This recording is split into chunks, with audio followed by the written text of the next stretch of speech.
Hello and welcome to Beyond Studio J. I'm your host Josh, and today I'll be speaking to Stina Constantine, who is originally from Norway. She's been in Australia for the past 20 years and through a bizarre turn of events is currently facing a potential deportation.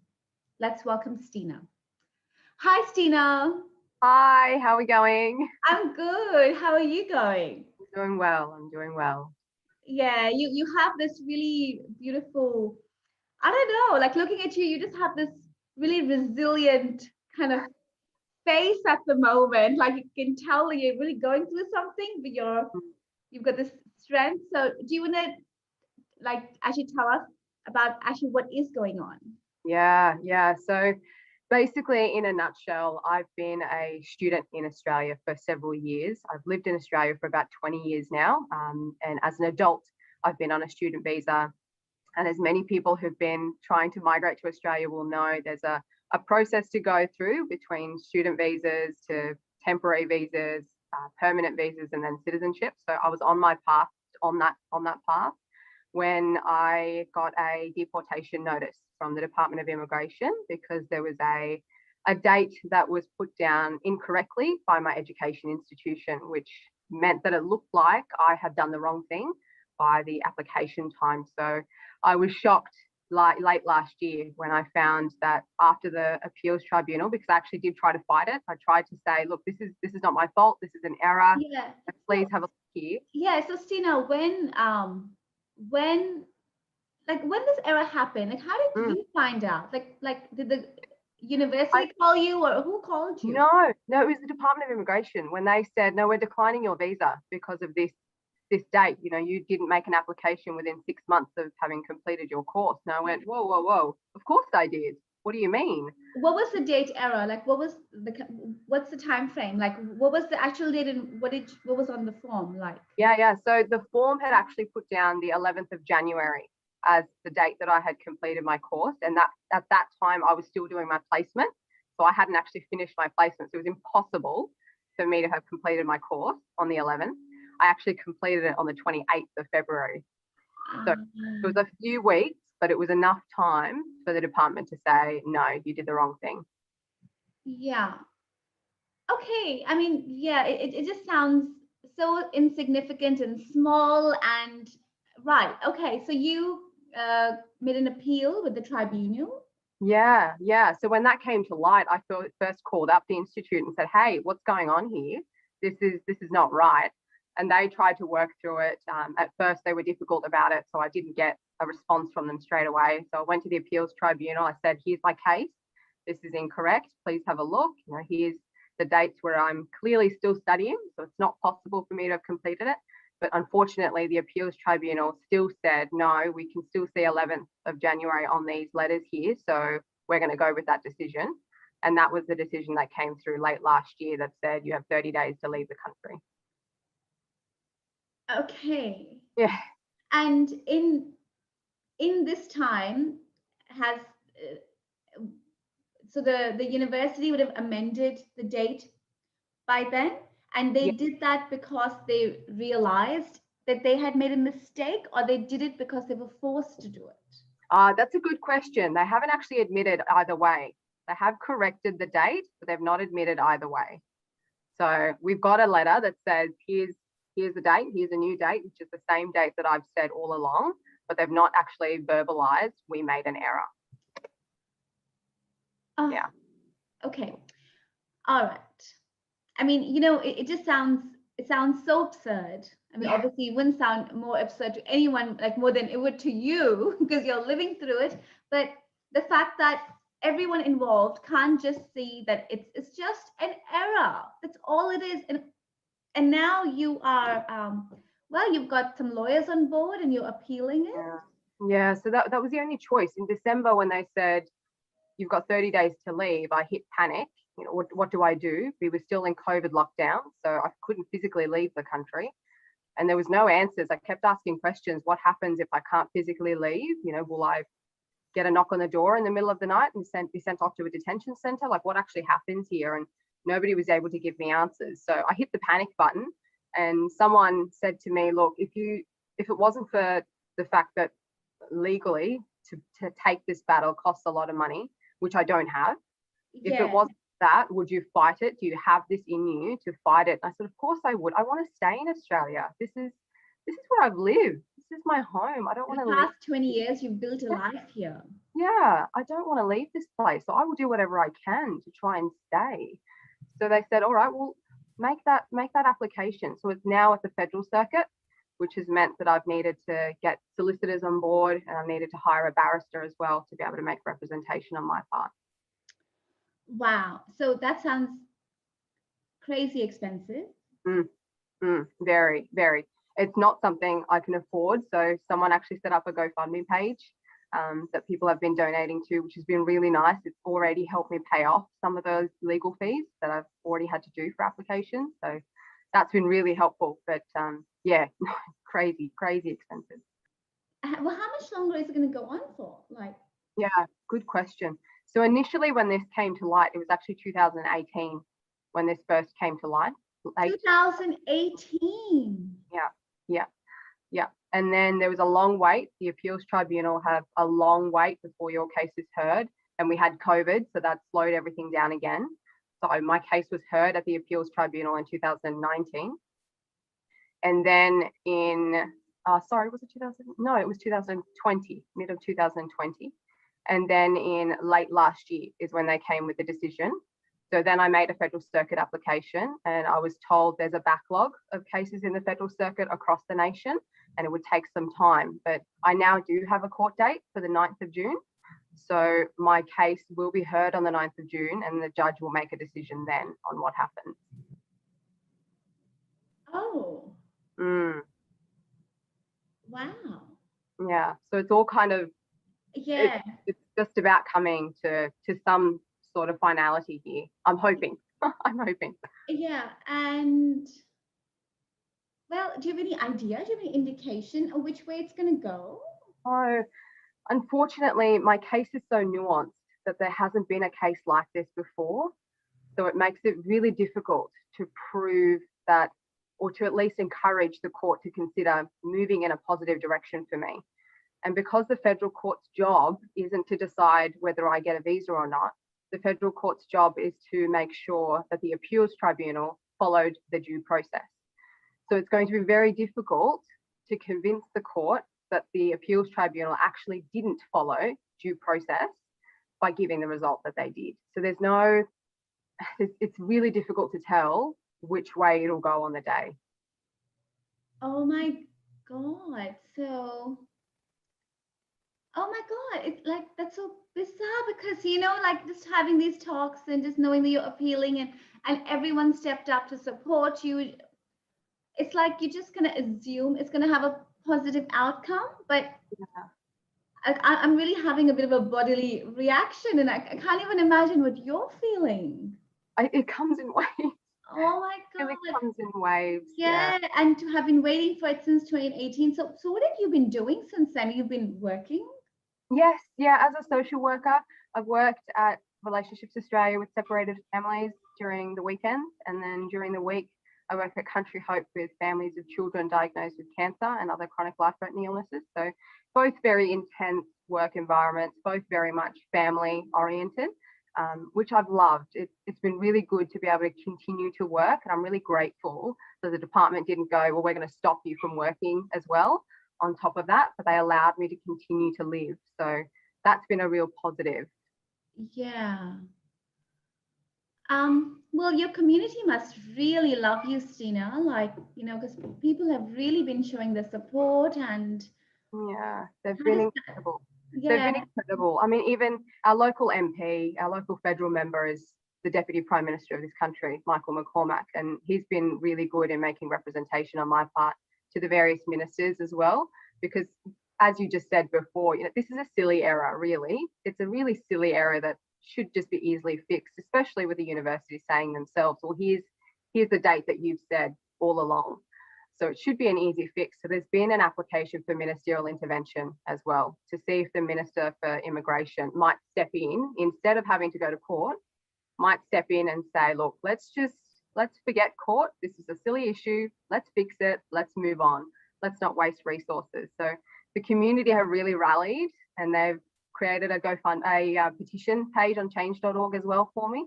And there's thousands of signatures on, I don't know, thousands of people. So I'm not sure who these people are, but people really have found either because they've had something to do with me, or have recognized that there's a real injustice going on here. This should not be happening, and are willing to say, I will support this person to stay here, which has been incredible. It's absolutely incredible to see that. Wow. I mean, you did mention to me that, you know, you're actually quite a self-reliant kind of person. So how is that felt for you? Like, that actually people are just coming and helping you and supporting you, and no, it's, yeah, I'm still not able to put it into words. It's so like when that GoFundMe page first happened, and within 24 hours of that page going out, we hit our first target. When I got that phone call, I don't think I spoke. I think I just broke down into tears, because I just couldn't understand why. Look, I'm not anyone. I'm not a politician. I'm not someone with, you know, incredible pull in the community. I'm not someone. I don't believe that I've done anything extraordinary to deserve or to merit this kind of support from people, especially from people that don't know me, like that I don't know, that I've not had a personal contact with. So to hear that was just like, oh my gosh, I can't even. I still don't have words. yeah. Wow. Well, your stories obviously touched people and resonated with people, and they can probably just see, you know, your authentic quality, which is touching people's hearts. I mean, I'm talking to you now, and that's what I'm feeling, you know. Yeah, that is probably what everyone's connecting to, I think. Yeah. Well, Stina, I mean, so this would have been really hard for you, like in terms of mental health. Do you want to tell us a bit about how you've coped? What have you done? Yeah. Mental health wise, just because I work in that space with separated families and with children, mental health is always at the forefront. So any time of crisis for my personal self, with my own self-reflection, I'm very quick to recognize that I need to take care of myself. I need to take care of my mental health. And my original place to go to is self-reflection. It's just to take a step back and, you know, just be observant of where I am and where are my thought patterns leading, where are my behaviors leading, what am I sensing within my body, that kind of thing, just checking in regularly, but also just asking myself some really deep questions about, you know, who I think I am, and what kind of a person I think I am, and what qualities I identify myself with, and really being open and challenged by that as well. So it's been that in itself, I find helpful, because it helps me to just decompress everything and recognize that, you know, sometimes the anxiety that I feel, it's okay if I can separate it for a moment and just look at it and go, well, that's because of all this thing that's going on, and I can look at my own bodily anxiety with compassion rather than allowing it to feed into further anxiety and fear. So just being able to do that has been helpful. I'm also a fairly spiritual person as well, so I tend to turn to prayer and meditation quite a lot, and it's been difficult to find silence during this time when essentially my phone is ringing all the time, my inbox is always full, you know, the minister's office is asking for something, or my lawyers are needing something, or, you know, somebody wants something off me at all times. So it's difficult to find a space where I can just be, but if I don't do that, I don't cope very well at all. And I'm curious also, because you've been kind of on this journey for now a couple of years, have you considered, well, if you because you've kind of done your best. I mean, it's quite incredible actually, this journey, and with the support and all the twists and turns it's taken. But if you had to go back, like, have you considered those possibilities? Like, what kind of space are you in at the moment? Yeah, I have considered that. It would be completely devastating if that was the case. Yeah.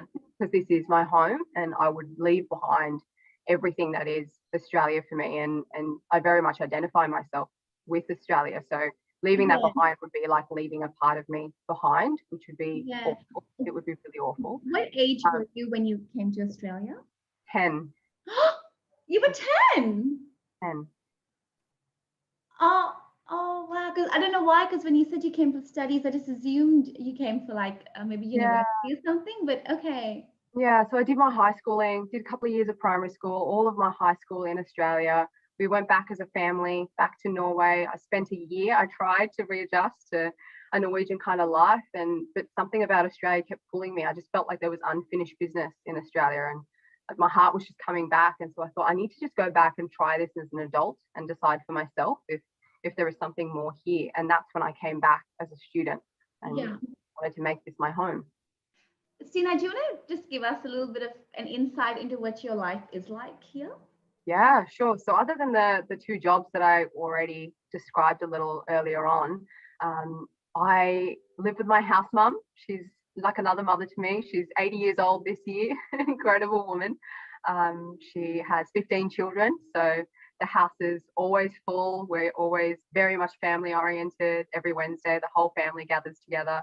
They consider me the 16th child, so I'm very much integrated into that family. I have a wonderful group of really close friends. A couple of them live here.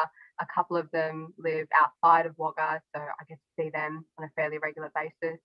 I travel to and from Albury quite regularly for work, and I also know some people down there. So I'm sort of, connected in that space, just outside of my town as well.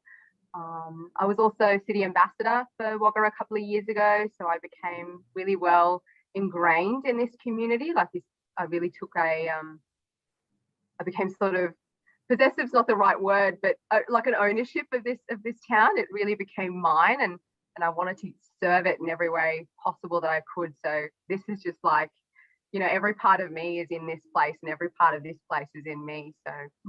Oh wow. So when you came at 10, is that where you came to as a family as well? Yeah, yeah. Ah, so that's why you returned to Mm, Wagga, right. mm. Wow, that sounds amazing. I love it here. I love it. It has everything that I need. It's far enough away from the city to still feel like a country town, but has all the amenities that I could possibly ask for. All the sporting groups to be involved in. Love it. Love it. Yeah, right. I mean, yeah, I mean, so I really get the sense of actually it's not just that you live here, but you're so ingrained in the Yeah. community that you work in. Like um, it's I'm not finding the right words, but I'm sure everyone watching knows exactly what I'm saying. Yeah. I just feel like uprooted is the only word that I can put. I feel like my roots are so deep, so deeply entrenched. It's really like pulling that root out, and when you pull it out, you're pulling everything, all of the connections. So me leaving here is, removing me from all those little places that I'm connected in, that I'll never have the opportunity to receive again. That's yeah, that's the loss that I know that I'm going to have if I have to leave. Well, is there a message you'd like to put out there for everyone who's watching?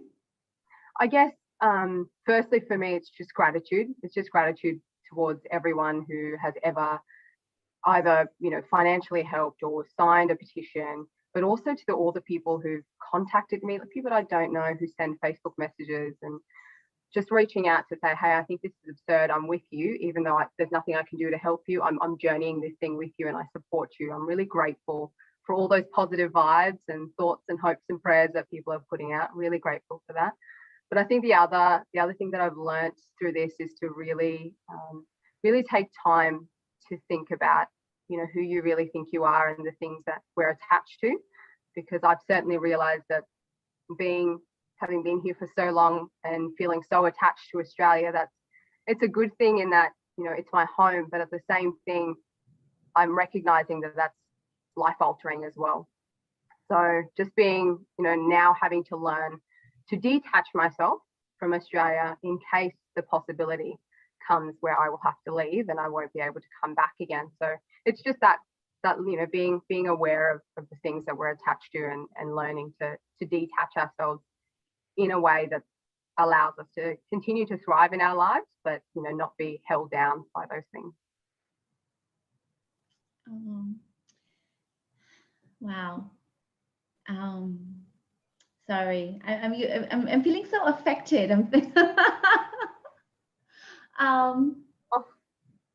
And just like I'm really feeling affected by just thinking about because when you hear a story on social media, you kind of get a gist of it, but realizing how long it's dragged out for, what the foundation of it is, and also this it's like a movie, like knowing that we're coming to the climax and there's this really kind of big uncertainty. It's well,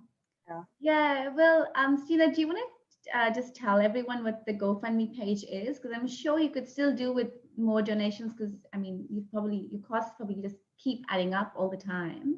Yeah, look, if anyone is wanting to help, I'm very grateful. The GoFundMe page is literally just look up GoFundMe and then put in my name, Stina Constantine, and you'll find the page that's there. I think someone created a hashtag Save Our Stina, bless them. So you'll be able to find it on that too.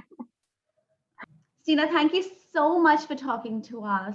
Thank you so much, Josh. I'm really grateful that our paths have crossed here too. I mean, I had no idea that when I joined an online Bollywood Kathak class with Ida that I would end up also joining a community. It's been absolutely wonderful, and her classes really have been very helpful in keeping me sane and keeping me rooted and connected with myself during this as well. So truly grateful. Thank you so much.